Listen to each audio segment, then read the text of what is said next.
Hello and welcome to another episode of Virtual Legality. I'm your host, Richard Hoeg, managing member of the Hoeg Law Business Law Firm of Northville, Michigan.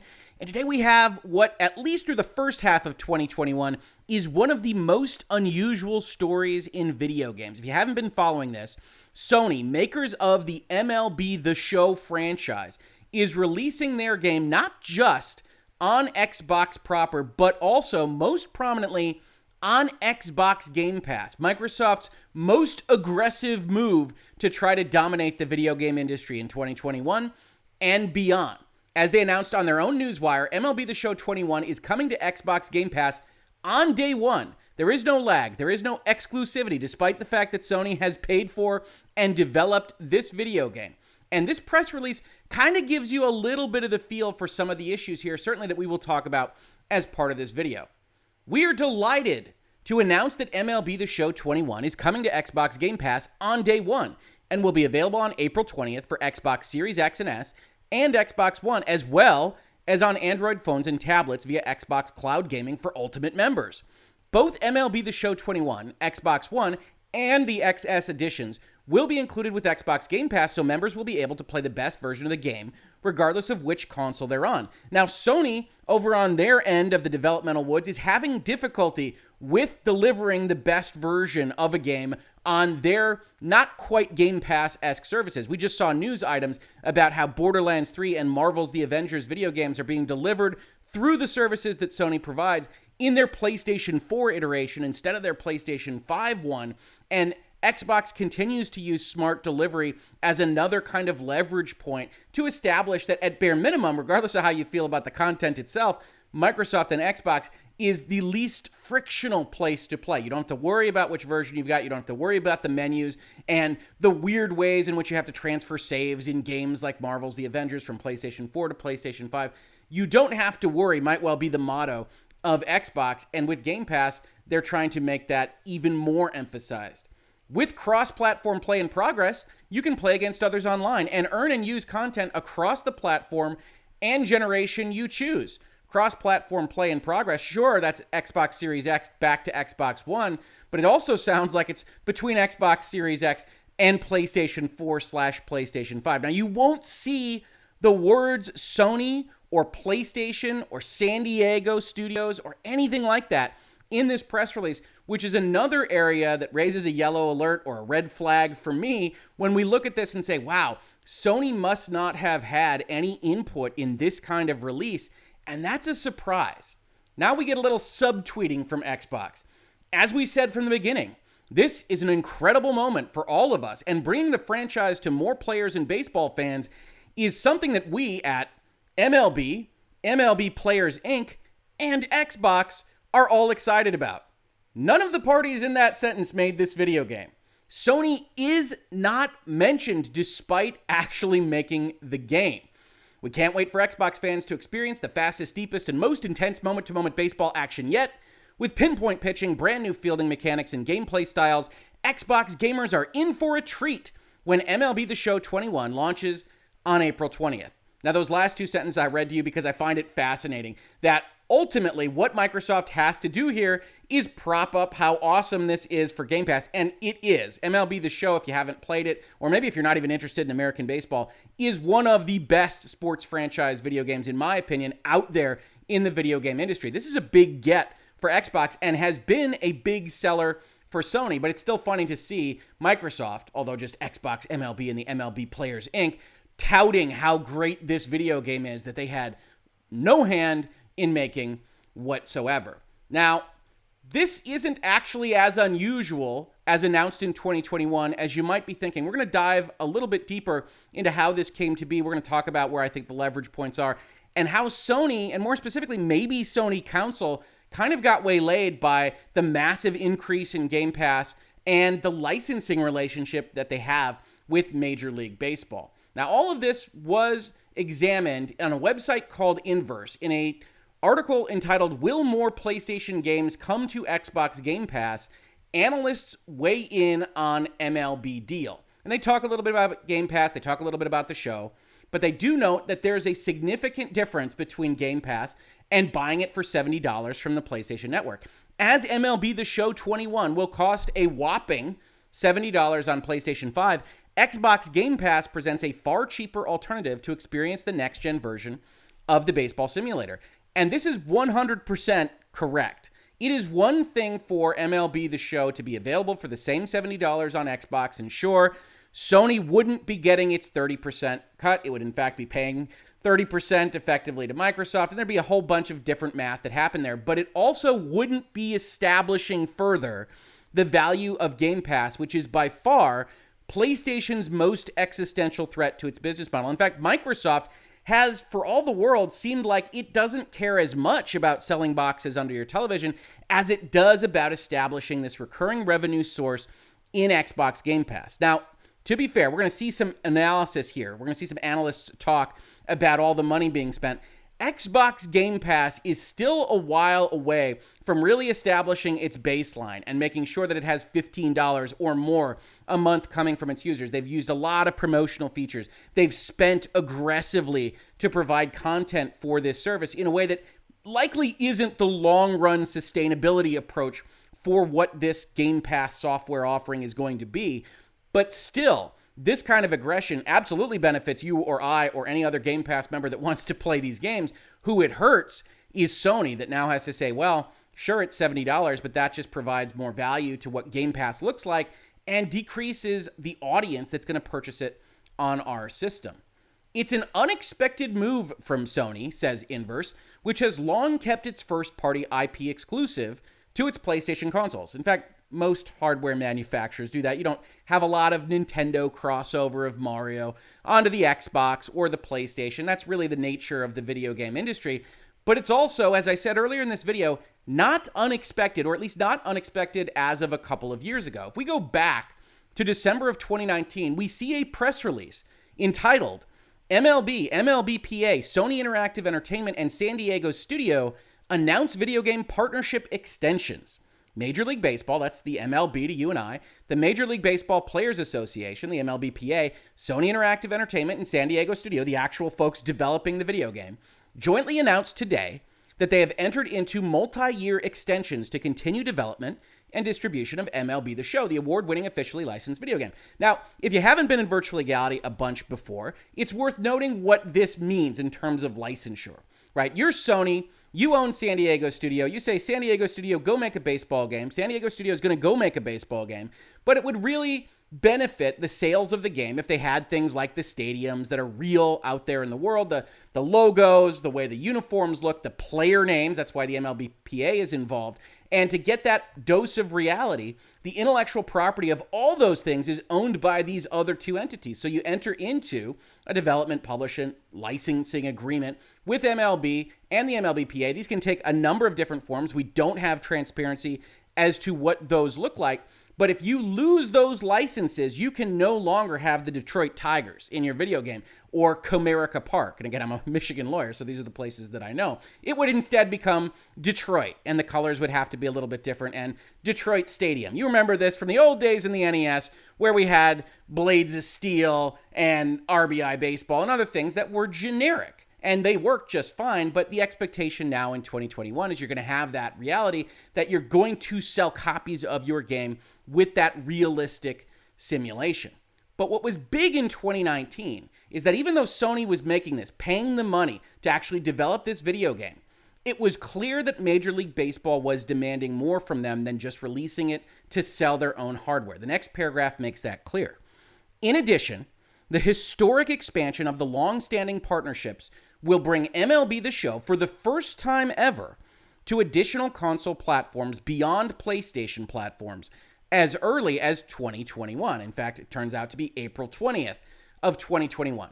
So at or around December of 2019, what happened here behind the scenes is that the licenses that Sony had been using to make this video game had ended their term. They were up for renewal. However this might have looked in the actual documentation doesn't matter. Logistically, it was a point in time where these parties had to converse with each other. And Major League Baseball looked at what was going on, looked at the fact that there were no other baseball games that were really carrying cachet, looked at the size of the Xbox and maybe even the Nintendo markets, and said, Sony, you make a fantastic game. Honestly, they make one of the best sports games on earth, but we need it to get to more eyeballs. So what does this deal look like in order to make sure that this can be put on other console platforms. And Sony would have looked at their numbers and would have looked at what they were negotiating and said, hey, we still want to sell these things. This is a 5, 6, 7 million seller for them really every year. And they would have negotiated the terms of the license. I can imagine that maybe MLB took a slight cut on what their royalty was, whatever it might have been, to get this out the door. And Sony said, okay, we will release this on Nintendo and Xbox and those kinds of things. But what you don't see here is the push to have this on Game Pass. That's the real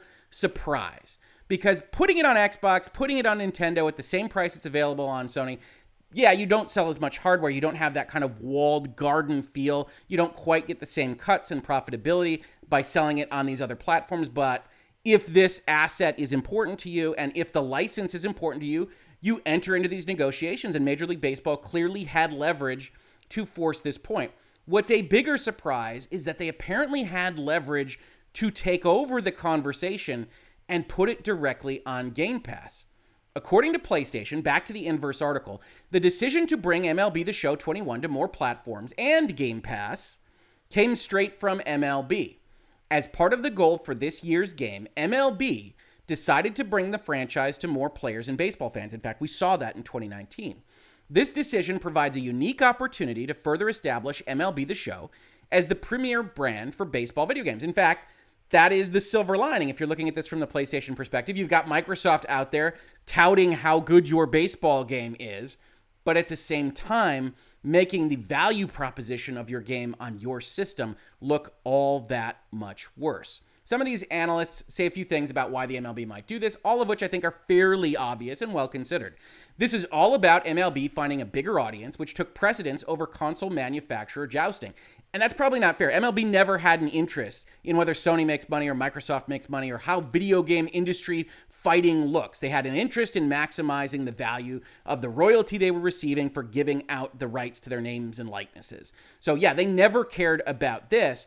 But it probably cost them a little something, unless they just absolutely threatened to walk away from the table and stared Sony down. And that can happen. But it probably cost them a little something to have Sony putting this money in and making this video game now for its direct competitors. Continuing to quote from this article, from MLB's point of view, this makes commercial sense as it opens up the content to a lot more players, especially in the US, but also keeps the established studio working on the game. And yes, that's true, but there is a risk here, right? And it shouldn't be ignored. Sony, if they weren't expecting this Game Pass move, and it would surprise me if they were, is now looking at a product that will make them less direct money and will make their direct competitor look better. At some point, and I'm not saying it's at this mathematical point, but at some point, it doesn't make sense to develop the video game anymore. And Major League Baseball, like any organization really, doesn't always make the right decision. You can actually kill the golden goose if you're MLB, because MLB The Show is head and shoulders above a lot of the sports output out there. And you can try to broaden the audience, but if you actually get the developer, which is owned by Sony, in a place where it no longer makes financial sense to make this game over something else that has a higher return on investment for Sony. Remember, this is about opportunity cost, not strictly about profits. Then you are running the risk that you're not going to have an MLB The Show, that you are going to have to rely on Electronic Arts or 2K or somebody else to make a baseball game, which might be as good in 3 years, or it might not be. And so you do have to partner with this company that has proven to be a worthwhile ally with you. But it does appear that MLB wasn't terribly convinced by that kind of thought process. If you go and you look at exactly what's happening, this is the Xbox website for MLB The Show. They have all the great functionality, saying all the nice things about the game. The publisher isn't Sony. It isn't SIE. It isn't San Diego Studios. The publisher is MLB, which creates this absolutely fascinating bit of contract questioning for me, right? I've gone over, for example, the Raw Fury contract at length here in this space. You can check out, I think I've got 7 or 8 episodes of that series, going to be a 10-part series when it's finished on this channel. But one of the things we noted was the differences in what the developer and the publisher relationship is, right? So San Diego Studios is the developer. Here, Major League Baseball appears to have the right, under their licensing agreement with Sony, to take over a publishing role, presumably without needing Sony's full consent to something like Game Pass. As we looked at this earlier contract, you could see developer grants to publisher an exclusive right during the term and throughout the territory to publish, produce, reproduce, perform, promote, advertise, export, import, rent, license, sublicense, translate, localize, manufacture, package, market, produce merchandise, distribute, display, sell, lease, and otherwise exploit the game, including any ancillary products on the platform. Now, that's a defined term in this agreement. We go back up. We see platform is a bunch of stuff, and we can agree to it in writing.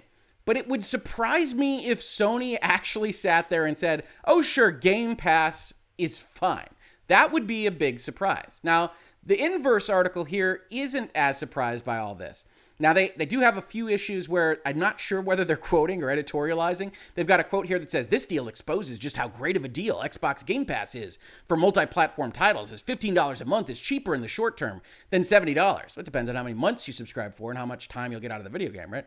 In turn, Xbox is starting to become the must-have platform for this Sony title. Super weird, right? I would have expected that to be quotes from an analyst, but that's kind of an aside. It is undoubtedly the case that this exposes a fault line between Xbox and Sony, and one that Sony would have been very carefully avoiding. When asked about the deal, an Xbox representative reiterated that we curate the library with the diversity of our 18 million members in mind, and that for day one titles, they look forward to bringing more new games to our members in the future, like Halo Infinite. I love that the go-to answer is always Halo Infinite. I have no idea when that is even coming out, if it's this year. For some titles, launching day one onto Game Pass is an increasingly risk-averse strategy. It secures a payment up front, offers an engaged audience of over 18 million subscribers that can still be monetized through in-game spending, and there is the flexibility of removing the title to boost premium sales at a later date if required. Yeah, absolutely. Games come off Game Pass all the time, and if you want to buy it, you'd have to buy a version of it that you can keep after it leaves the Game Pass service, and that might be part of this discussion. This might be something that we see in 3 months is off of Game Pass and was a very short-term agreement, and maybe Xbox paid a bundle to MLB. Understand that when they pay MLB, in the license agreement with Sony, there would have been a split of some fees and royalties. Generally speaking, I can't make any guarantees because it does appear that Game Pass wasn't contemplated in the license agreement in 2019. That might be an oversight that Sony winds up correcting, because I can't imagine a world in which Sony just allows its video games, especially MLB The Show, but we'll talk about other possibilities in just a second, to be on Game Pass day and date when Game Pass is a much better value for your money at this point in time. Harding Rawls points out that Game Pass's attractiveness to publishers relies on Microsoft's willingness to spend the money necessary to close these deals. He believes Microsoft paid a steep fee for MLB The Show 21 to sweeten the deal for MLB and Sony. And that might be the case. But Sony aren't idiots. I know a lot of people online have issues with Sony's direction and Sony's leadership right now. There is no question in my mind that they could easily make the calculus that day one releases of their own products on Game Pass are a net negative for Sony. They can agree to assuage MLB's fears by putting their game on the Xbox platform, but I can't imagine the fee that would have been paid to make sure that it is on Game Pass on day one. More likely to me, the license agreement between MLB and Sony had what amounts to total authority given to MLB to negotiate these other platform deals. That effectively the agreement reverses in respect of the other platforms. MLB can go get those deals, and Sony gets a cut for having made the game, rather than MLB getting a cut of the licensed royalties from actually appearing in the video game. So I suspect there's some complicated math and maneuvering here, but what's important is that in 2019, when this was all agreed to, Game Pass wasn't quite as big of a deal as it is. And certainly, as this article points out, Microsoft is still currently in the position of trying to incentivize people onto Game Pass with huge amounts of money. So if there was a huge amount of money here, and Sony agreed to it, I would think that they were in the wrong, unless it was just an incredible amount of money. But that's part of this conversation. Or part of the conversation is that the contract didn't properly contemplate that releasing something on another platform doesn't or shouldn't mean a release on the service that acts as Netflix for video games. But Game Pass maybe wasn't big enough to worry about in 2019. Continuing with the inverse article, from Microsoft's perspective, even paying a substantial sum to secure the game on release is worth it. Microsoft is not thinking about short-term profitability as it continues its aggressive content and subscriber acquisition paths for Game Pass. Competitively, the optics of this move are strong, absolutely, and it keeps the Game Pass momentum building. You do wonder if it sets expectations in a place that Microsoft can't continue to reach. I was going to buy Outriders on PlayStation. Boom, it moves over day one on Xbox. I'll play it there. I might or might not have purchased the show this year. I tend to alternate years, but now I'll play it on Game Pass over on Microsoft. Certainly, these are strong optical moves, but whether or not they make sense in the long run very much depends on what that behind-the-scenes payment structure looks like. And then finally, the question that was asked in the title to this article, and I do recommend checking it out. There will, of course, be a link in the description because this stuff is fascinating, is will more of these games come to Xbox Game Pass directly from PlayStation? And they say, well, this development is unlikely to have tangible ramifications on future Sony exclusives. I believe this was a unique case where a games license holder forced Sony's hands. And indeed, it does seem that way, right? But of course, we know that there are no major Sony games that have this kind of third-party licensor issue, right? This has been Virtual Legality for today. If you enjoyed this conversation about business and law of video games, we also talk about other forms of pop culture, like, for instance, Spider-Man and Disney and Marvel and all sorts of good things. Please consider supporting the channel. We've got a Patreon. We've got a Streamlabs that you can use PayPal on. We've got a store with shirts and mugs and things like that. If none of that appeals to you, just consider subscribing. Telling your friends that we're out here, every little bit helps, and we love having these conversations with more and more folks. If you caught this on YouTube, thank you so much for watching, and if you listen to it as a podcast, thank you so much for listening. And I will catch you on the very next episode of Virtual Legality. Virtual Legality is a YouTube video series with audio podcast versions presented as commentary and for education and entertainment purposes only. It does not constitute legal advice and does not create an attorney-client relationship. If you have legal questions about the topics discussed, please consult your own legal counsel.